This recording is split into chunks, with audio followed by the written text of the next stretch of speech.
Take number 3, really not gonna cry.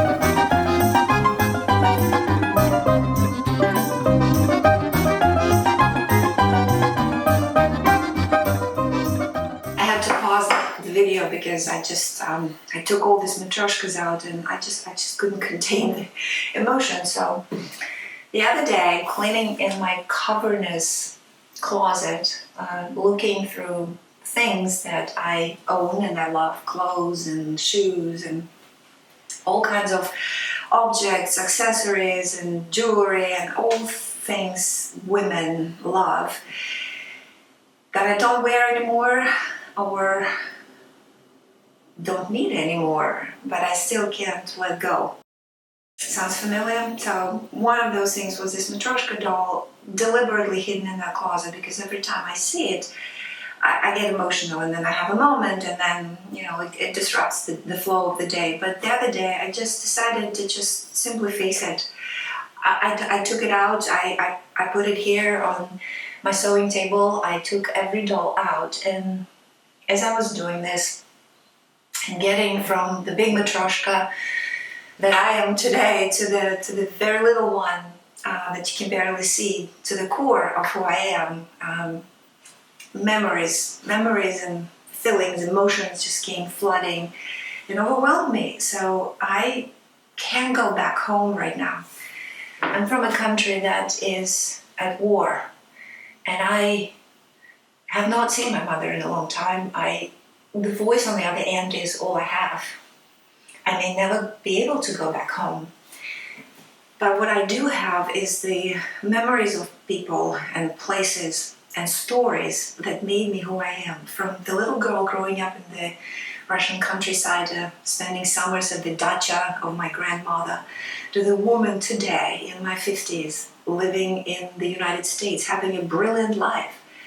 I have everything that a woman in my age would want to have.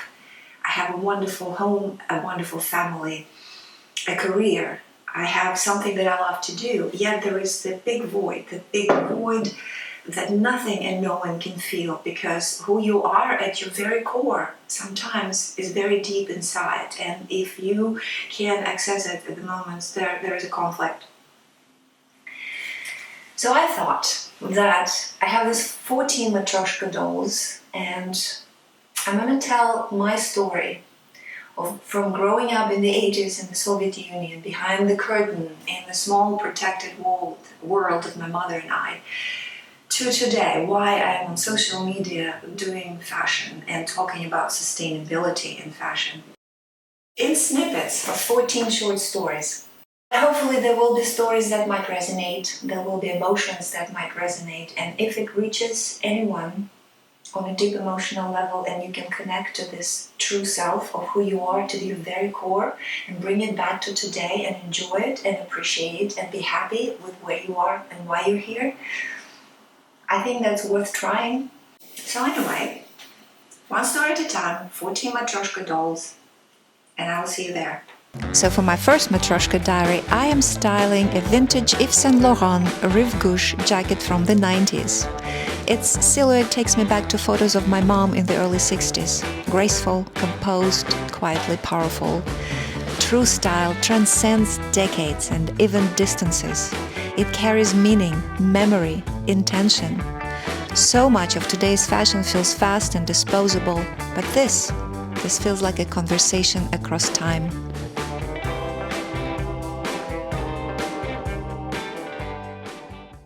So I picked this jacket because it screams my mother in the 60s. So my mom was in her late teens, early 20s in the 60s. She moved from rural town where she was born to the large city, Moscow. It was not Russia at that time, it was the Soviet Union, the USSR. We were behind the heavy curtain. Nothing would come in and out of it, so we didn't have access to the fashion. But my mom was looking to become a designer before this profession was even legal in my country, or before it was known in my country as a profession and recognized as such.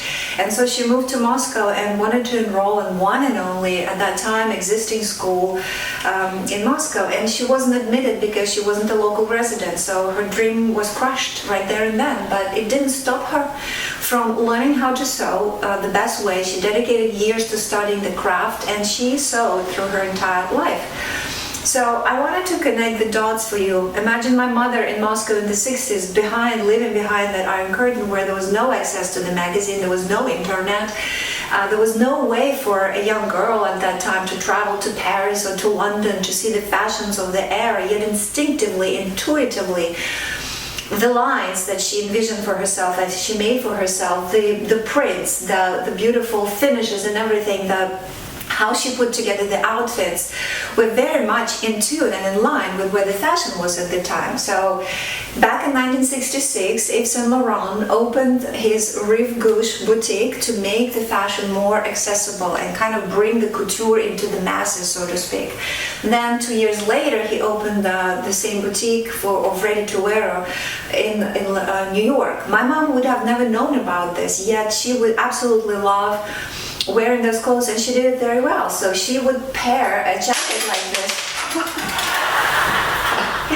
This is what happens when you have a vintage piece, so I need to glue this a little bit. The buttons with inlays are so precious, but it just would come out, so I need a little bit of a glue to make sure that they're preserved. It's in perfect condition otherwise, no signs of wear whatsoever. It's just the age of the glue, and so it dries out and comes off. Things that happen on camera, right? Anyway, she would wear it in the fashion of the 1960s. She would wear very kind of like sleek cropped pants with it. She would wear statement jewelry. She'll wear heels. She'd probably wear a scarf on her head, and that's how I'm fashioning it as well for yourself, and that's a very wearable silhouette. So let me just tell you why I love this jacket so much. So first of all, let's look at the collar.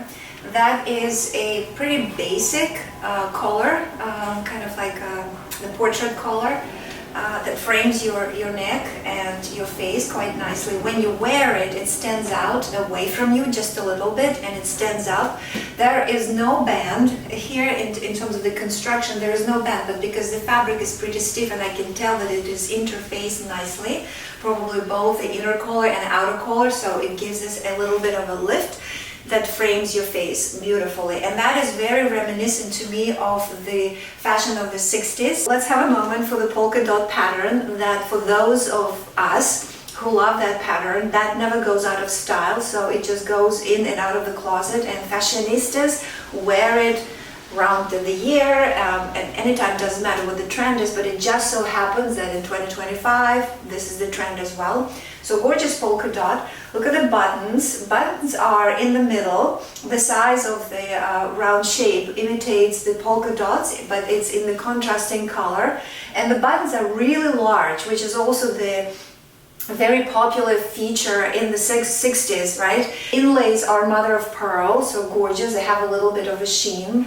Now, the couture detailing on this, even though this is a ready-to-wear piece from the Yves Saint Laurent boutique, Rive Gauche, Yves Saint Laurent Rive Gauche, this is, if you look at the buttonholes, the way they're finished, these are bound buttonholes with the self fabric as well, which is pretty tricky, not hard, but pretty tricky to make. And they certainly do require skill, and they do require time, dedication. I sew, I make them on the garments, especially the vintage garments that I recreate.